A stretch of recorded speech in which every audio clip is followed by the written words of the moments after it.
सब लोकसभा चुनावों की खबरों में उलझे रहे और उधर मुख्तार अंसारी हो गया दुनिया से प्यारा।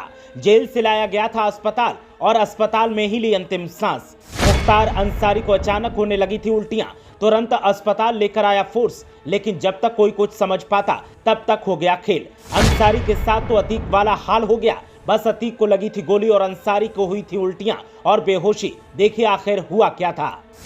पूरा देश लोकसभा चुनावों की खबरों में उलझा था। उत्तर प्रदेश में भी नफा नुकसान के आकलन का दौर चल रहा था कि उधर जेल से मुख्तार अंसारी का ऐसा हाल हो गया कि खबर मिली तो खलबली मच गई और देखते ही देखते पूरे उत्तर प्रदेश में भूचाल आ गया।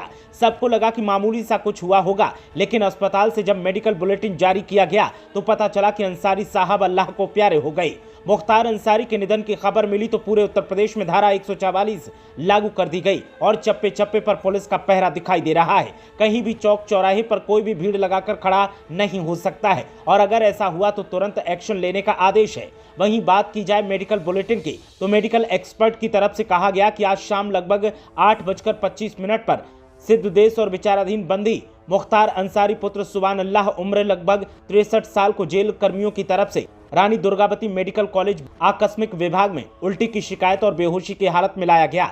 मरीज को 9 डॉक्टर्स की टीम के द्वारा तत्काल चिकित्सीय सेवा उपलब्ध करवाई गई, परंतु भरसक प्रयासों के बाद भी कार्डियक अरेस्ट के कारण मरीज की मृत्यु हो गई। ये मेडिकल बुलेटिन जैसे ही सामने आया तो जहां मुख्तार अंसारी के परिवार में मातम पसर गया तो वहीं उनके समर्थक भी आवाज की तरफ दौड़ पड़े और देखते ही देखते पूरे प्रदेश में हल्ला मच गया। सरकार ने एहतियातन पूरे प्रदेश के साथ साथ मुख्तार अंसारी के पैतृक घर मोहम्मदाबाद के आसपास पुलिस फोर्स तैनात कर दिया। इसके अलावा मऊ, बांदा और गाजीपुर में धारा 144 लागू कर दी गई। तो वहीं जैसे ही खबर प्रशासन को मिली तो तुरंत बांदा के डीएम और एसपी मेडिकल कॉलेज पहुंच गए और अस्पताल परिसर छावनी में तब्दील हो गया।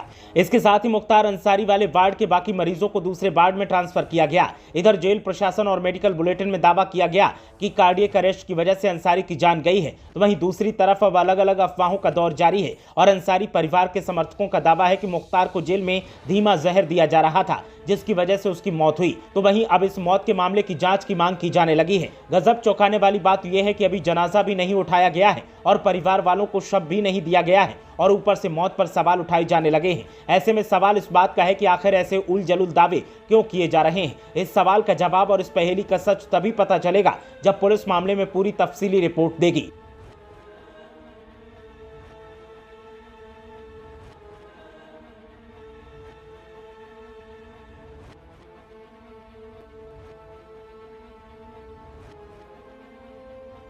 ब्यूरो रिपोर्ट, मीडिया हलचल।